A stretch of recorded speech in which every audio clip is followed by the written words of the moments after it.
Friends అందరికీ hi, welcome to VJ studies. So friends, ఈరోజు ఈ వీడియోలో ప్రధానంగా సాక్షిలో వచ్చినటువంటి ఒక ఆర్టికల్ గురించి తెలుసుకుందాం. అదేంటంటే టీచర్ కొలువులకు సిద్ధమా అనేసి ఒక ఆర్టికల్ అయితే ఇవ్వడం జరిగింది, ప్రధానంగా టీచర్ కొలువులకు సంబంధించి. సో మరిన్ని వివరాలను కూడా తెలుసుకుందాం. పూర్తిగా డిఎస్సికి సంబంధించి ఎలా ప్రిపేర్ అవ్వాలి ఏంటి అనేది టాపిక్ వైజ్. ఒక వీడియో చూసేవాళ్ళు తప్పకుండా లైక్ చేయండి, కొత్తగా చూసేవాళ్ళు తప్పకుండా సబ్స్క్రైబ్ చేసుకోండి. మరి ముందుగా ఇక్కడ చూసినట్లయితే త్వరలో తొలుత ఏపీలో టెట్ అనేది నిర్వహించడానికి ప్రభుత్వం రంగం అయితే సిద్ధం చేస్తూ ఉంది. మరి డిఎస్సి నోటిఫికేషన్ విడుదలకు ముందే ఉపాధ్యాయ అర్హత పరీక్ష నిర్వహించాలని విద్యాశాఖ భావిస్తుంది. అంటే 2018లో టెట్ 2 సార్లు నిర్వహించిన తర్వాత మళ్ళీ ఆ పరీక్షలు జరగలేదు. మరి అయితే ఉపాధ్యాయ కోర్సులు పూర్తి చేసిన కొత్త బ్యాచ్ల అభ్యర్థులు టెట్ కోసం వెయిట్ చేస్తూ ఉన్నారు.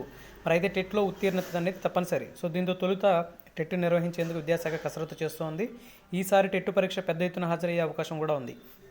చివరిసారి నిర్వహించిన టెట్కి 3,97,957 మంది దరఖాస్తు చేయగా ఈసారి 3,70,576 మంది హాజరయ్యారు.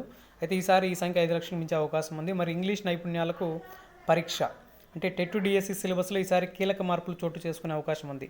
ప్రభుత్వ స్కూళ్ళలో ఇంగ్లీష్ మీడియం నేపథ్యంలో ఆంగ్లంలో అభ్యర్థుల యొక్క బోధనా నైపుణ్యాలను పరీక్షించేలా చర్య చేపట్టినట్లు సమాచారం. దీనికి సంబంధించి టెట్లో ఇంగ్లీష్ ప్రొఫిషియన్సీకి ప్రాధాన్యం ఉంటుంది. మరి ఈ మేరకు పాఠశాల విద్యా పరిశోధన శిక్షణా మండలి ఎస్సీఆర్టీ సిలబస్ రూపొందిస్తుంది. పాఠ్యపుస్తకాల్లోని అంశాలను కూడా గత ఏడాది మార్పు చేసినందున డిఎస్సి సిలబస్లోని మార్పులు జరిగే ఆస్కారం అయితే ఉంటుందన్నమాట. మరి టెట్ కమ్ టీఆర్టీకి సంబంధించి గతంలో జరిగినటువంటి వాటిని చూసినట్లయితే స్కూల్ అసిస్టెంట్, లాంగ్వేజ్ పండితుడు, physical education teacher, music teacher, graduate teachers TRT నిర్వహిస్తారు. అలాగే సెకండరీ గ్రేడ్ టీచర్ ఎస్జిటి పోస్టుల భర్తీకి టెట్ కమ్ టీఆర్టీ ఉంటుంది.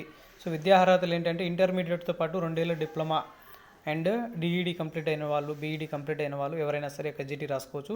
మరి స్కూల్ అసిస్టెంట్ అయితే ఆయా సబ్జెక్టులతో బ్యాచిలర్స్ డిగ్రీతో పాటు బీఈడి తత్సమాన అర్హతను కలిగి ఉండాలన్నమాట. అంటే SA languages, LP, PET, TGT, PGT ఇతర పోస్టులకు ఆయా పోస్టులను బట్టి అకాడమిక్ టీచింగ్ ఎడ్యుకేషన్ అనుభవం ఉండాలి. మరి ఏజ్ రిలాక్సేషన్ 44 ఇయర్స్ వరకు కూడా ఉంది. మరి ఒకసారి సిలబస్, పరీక్షా విధానాలు, అర్హతలు ఇక్కడ చూడండి. ఎస్జిటి, టెట్ కమ్ టీఆర్టీ పరీక్షా విధానంలో ఎలా ఉంటాయి ఏంటి అనేది ఇక్కడ చాలా క్లియర్గా ఇచ్చారు. జీకే అండ్ కరెంట్ అఫైర్స్, విద్యా దృక్పథాలు, విద్యా మనోవిజ్ఞాన శాస్త్రము, లాంగ్వేజ్ కంటెంట్కి సంబంధించి లాంగ్వేజ్ 2 ఆప్షనల్లో Telugu, English, mathematics, science and social studies.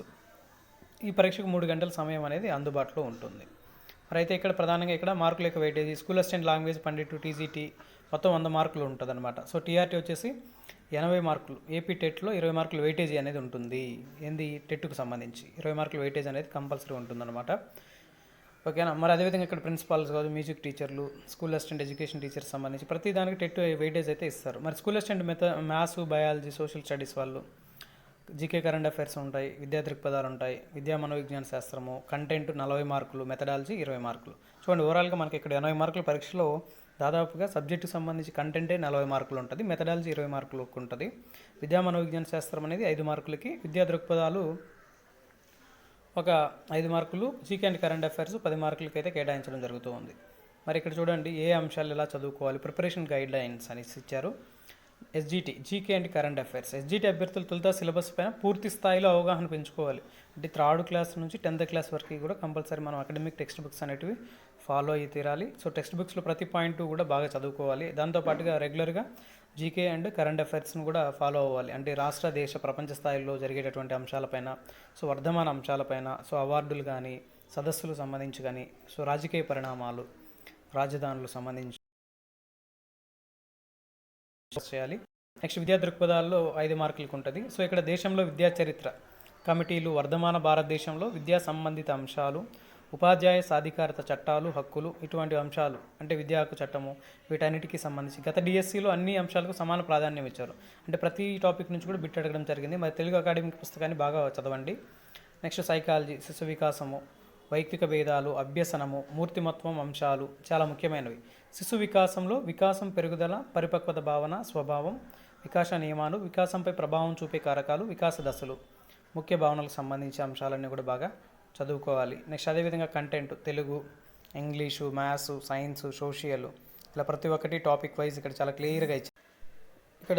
క్లియర్గా ఇచ్చారు తెలుగులో. సో కంటెంట్ సంబంధించి ఏ అంశాలు చదవాలి, తెలుగులో కవులు, అర్థాలు, పర్యాయ పదాలు, జాతీయాలు, గ్రామర్కి సంబంధించి ఇలా ప్రతి ఒక్కటి ఇచ్చారు.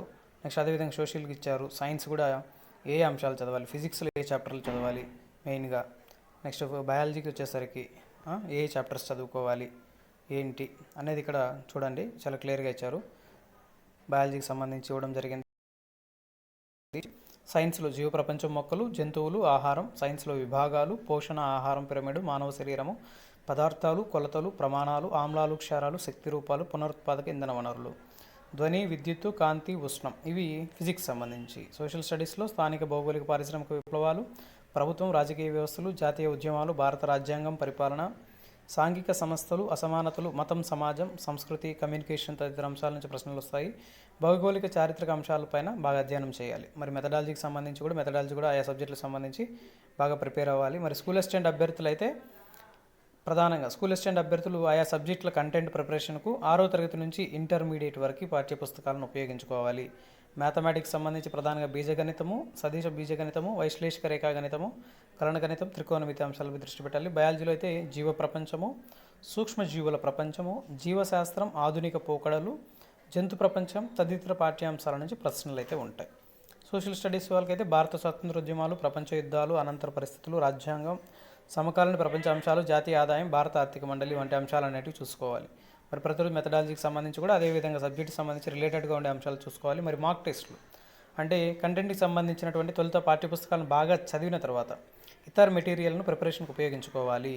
సో మెథడాలజీలో బోధనా లక్ష్యాలు, స్పష్టీకరణలు, బోధనా పద్ధతిపై పూర్తి స్థాయిలో దృష్టి సారించాలి. మ్యాథమెటిక్స్కు సంబంధించి ప్రాక్టీస్ ముఖ్యం. మాక్ టెస్టులు రాయడం వల్ల ప్రిపరేషన్లో లోటుపాట్లను గుర్తించి సర్దిద్దుకునేందుకు వీలుంటుంది. సో ఆన్లైన్లో పరీక్షలు జరుగుతాయి కాబట్టి పాఠశాల విద్యాశాఖ శిక్షణా సంస్థలు అందించే ఆన్లైన్ మాక్ టెస్టులు రాయడం కూడా చాలా